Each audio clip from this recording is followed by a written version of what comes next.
وأصحابه أجمعين. أما بعد، فقد قال الله تبارك وتعالى في القرآن المجيد والفرقان الحميد: فأعوذ بالله من الشيطان الرجيم، بسم الله الرحمن الرحيم، وما أرسلناك إلا مبشرا ونذيرا. صدق اللہ العظیم. میرا منہ اور سرکار مدینہ کے سراخانی، مجھے معلوم اپنے سبن کی تنگ دامانی. برادران اسلام اور قابل قدر شخصیات، میں اس متبرک مجلس میں شمع رسالت کی ضیاء حیات کو روشن کرنے کی جسارت کر رہا ہوں.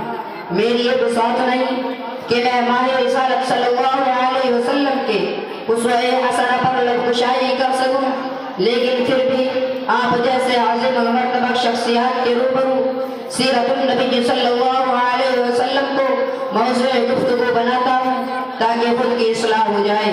ورنہ کسی کی کیا مجال کہ سیرت النبی صلی اللہ علیہ وسلم کا احاطہ کر سکے. جیسے کہ شاعر رسول حضرت حسان کا شاعر ہے جو انہوں نے اپنی مجبوری ظاہر کی: ما ان مدحت محمدا بمقالتی ولكن مدحت مقالتی بمحمد. میری یہ بساط نہیں کہ میں اپنے شاعر سے مدحت رسول صلی اللہ علیہ وسلم کا حق ادا کر سکوں. ہاں، میں نے ذکر رسول صلی اللہ علیہ وسلم سے اپنے شاعر کی ضرور مدح سرائی کی ہے. کسی شاعر نے کیا یہ خوب کہا ہے: قلم میرا قاصر زباں میری عاجز، محمد کی عظمت بتاؤ میں کیسے. قلم میرا قاصر زباں میری عاجز، محمد کی عظمت بتاؤ میں کیسے. ہے محبوب رب امام الرسل، وہ فضائل مکمل سناؤ میں کیسے. برادران اسلام اور قابل قدر شخصیات، بعثت نبوی سے قبل پورے جزیرۃ العرب پر کوئی حکمرانی کرنے کے لیے تیار نہ تھا. اور نظام مکمل تھا. عدالت بیان، عصمت و عفت، صلاح و تقویٰ کا جنازہ نکل چکا تھا. شرک و ضلالت کی تاریکی ہر صرف نظر آ رہے تھے. نفرت، ظلمت اور عداوت کا دور دورہ تھا. کسی شاعر نے کہا ہے: بدی کا زور تھا، ہر سو جہالت کی گھٹائیں تھی. فساد و ظلم کی چاروں طرف پھیلی ہوائیں تھی. ذرا سی بات پر تلوار چل جاتی تھی آپس میں تو پھر جنگ آتی ہی نہ تھی دو چار کے بس میں. اگر لڑکی کی پیدائش کا گھر میں ذکر سن لیتے تو اس معصوم کو زندہ زمین میں دفن کر دیتے. غرض جو بھی برائی تھی سب ان میں پائی جاتی تھی. نہ تھی شرم و حیا ہاتھوں میں، گھر گھر میں بے حیائی تھی. مگر جب اللہ نے ان پر اپنا رحم فرمایا تو عبداللہ کے گھر میں خدا کا لاڈلا آیا. قدرت خداوندی نے اس پرفن اندور میں شہدائی اللہ عزہ کو رشد ہدایت کے راستے پر گامزن کرنے کے لیے، وحشت پردے کو ختم کرنے کے لیے پاران کی چوٹیوں سے آفتاب رسالت صلی اللہ علیہ وسلم کو ظہور فرمایا. مکے میں طلوع آفتاب کے وقت آفتاب رسالت آمنہ کے نال عبداللہ کے رکھتے جگر عبد المطلب کے نور نظر پیشمبا کو اپنے تمام ارواح و درگاہ کے ساتھ تشریف لاتے ہیں.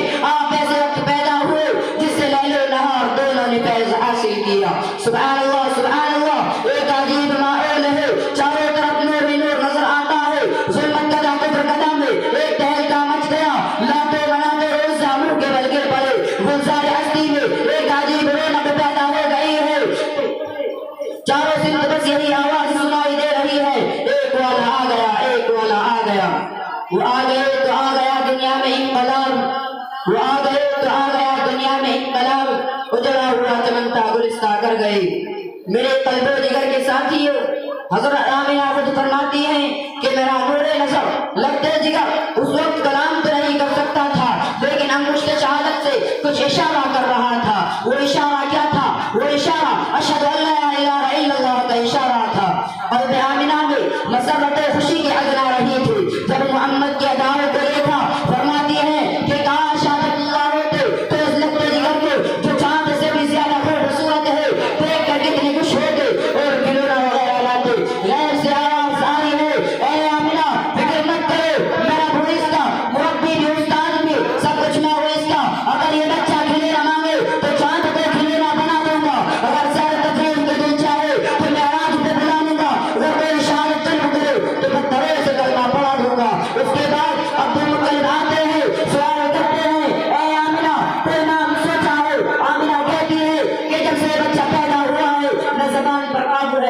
اوپر پہننے کے نام آتے ہیں لیکن قلب میں دستک ہوتی ہے محمد صلی اللہ علیہ وسلم۔ عبد المطلب نے کہا سبحان اللہ، میں نے اس نام کو اور اس نام کے بچے کو نہ کبھی دیکھا نہ سنا۔ آمنہ کہتی ہیں کہ آپ نے تو نام نہیں سنا ہوگا لیکن اس جیسا بچہ بھی پورے جزیرۃ العرب میں موجود نہ ہوگا۔ یہ بچہ ہے جس کی تعریف خود رب کائنات کرتا ہے ورفعنا لک ذکرک۔ ملت اسلامیہ کے پاسبانوں، آپ صلی اللہ علیہ وسلم کا نام محمد ہی نہیں تھا بلکہ ایک عنوان بن گیا تھا۔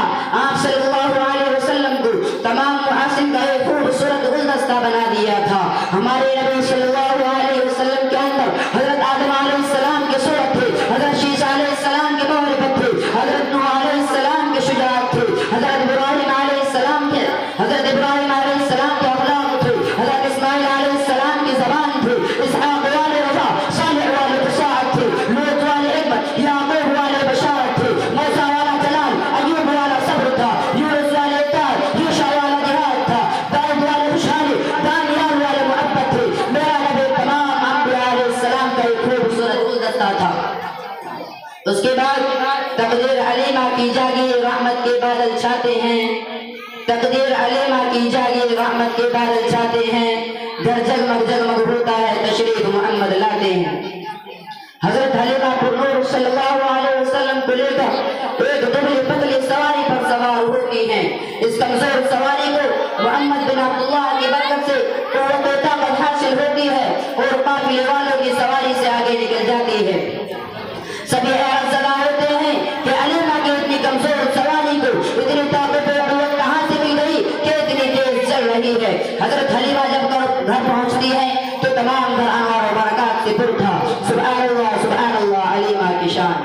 کسی شاعر نے کہا ہے محمد کی کہلائی مادر علیمہ، تیری شان اللہ اکبر علیمہ، تیری بکریوں کو پانی پلائے جو ایسا کہ آب کوثر علیمہ۔ برادران اسلام، آپ صلی اللہ علیہ وسلم کے شباب کا دور بھی عجیب ہے۔ محسن انسانیت صلی اللہ علیہ وسلم اپنے چچا کے ہمراہ شام کا سفر فرمایا۔ تجارت کی غرض سے راستے میں ایک راہب نے حضور صلی اللہ علیہ وسلم کو دیکھا تو ابو طالب سے کہا کہ اس بچے کو آگے نہ لے جاؤ، یہیں سے واپس ہو جاؤ، کیونکہ جو علامات میں نے دوران میں پڑھی ہیں وہ سب اس کے اندر پائی جاتی ہیں، کہیں آخر زبا صلی اللہ علیہ وسلم تو نہیں جو آخری نبی ہے۔ ابو طالب وہیں سے واپس ہو گئے۔ اس سفر میں ابو طالب کو بہت نفع ہوا۔ اسلام کے غیر مسلمانوں، ایک مرتبہ کی بات ہے کہ حضور صلی اللہ علیہ وسلم نے سفر کی تیاری کی۔ مدینے کا سفر ہے، سواری پر سوار ہوئے اور چل دیے۔ آگے جا کر آپ صلی اللہ علیہ وسلم کو حضرت بلال رضی اللہ تعالیٰ عنہ نظر آئے۔ آپ نے اپنی سواری تیز کی اور بلال کے برابر میں جا کر روکا۔ بلال سے کہا کہ اے بلال آجا دونوں ساتھ مدینہ چلیں گے۔ بلال نے معذرت کر دی۔ پھر نبی نے پھر فرمایا کہ اے بلال آجا تو ہم دونوں کا سفر آسان ہوگا، دونوں ساتھ مدینہ چلیں گے۔ بلال نے پھر معذرت کر دی۔ پھر نبی نے فرمایا کہ اے بلال آجا۔ بلال نے کہا کہ اے میرے آقا مدینہ چند قدم دور ہے، آپ چلیے میں آپ کے پیچھے پیچھے آتا ہوں۔ پھر نبی نے فرمایا کہ اے بلال آجا۔ بلال نے کہا کہ میرے آقا میرے سرکار میں اس لیے نہیں آتا کہ آپ کے پسینے میں بھی خوشبو، آپ کے جسم کے اندر بھی خوشبو، آپ کے جسم کے ذرے ذرے میں خوشبو ہے، میرے پسینے بھی بدبو، میرا جسم بھی بدبودار، میرا جسم کا ذرہ ذرہ بدبو دیتا ہے۔ میں نہیں چاہتا کہ خدا کے رسول کو، اللہ کے محبوب کو میرے پسینے کی بدبو سے کوئی پریشانی پہنچے۔ بلال کا یہ کہنا تھا کہ نبی گھوڑے سے اترے اور کھڑے ہو گئے۔ بلال سے فرمایا کہ اے بلال آپ نے خدا کی قسم کھا کر کہتا ہوں کہ اگر تو آج میرے ساتھ مدینہ نہ جائے گا تو میں بھی مدینہ نہ جاؤں گا، اگر تو میرے ساتھ سواری پر سوار ہو کر نہ جائے گا تو میں بھی سوار ہو کر نہ جاؤں گا۔ اللہ اکبر۔ اسی کو دیکھ کر حضرت عائشہ نے فرمایا کہ جس طرح محسن انسانیت صلی اللہ علیہ وسلم اخلاقاً کرداراً خوبصورت تھے، اسی طرح حسن و جمال کے اعتبار سے بھی بہت خوبصورت تھے۔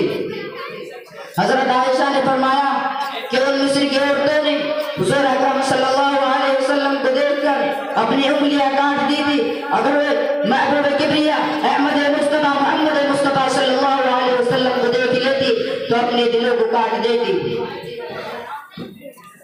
اس واقعے کے بعد شیخ سعد رحمۃ اللہ علیہ کا ایک شعر یاد آتا ہے، بلغ العلا بکمالہ کشف الدجی بجمالہ حسنت جمیع خصالہ صلوا علیہ وآلہ۔ جب شمس و قمر نے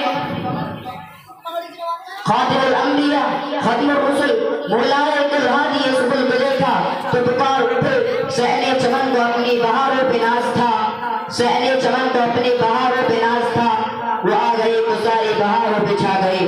اب میں اپنی تقریر کو ہی ختم کرنا چاہتا ہوں۔ آخر دعوانا الحمدللہ رب العالمین۔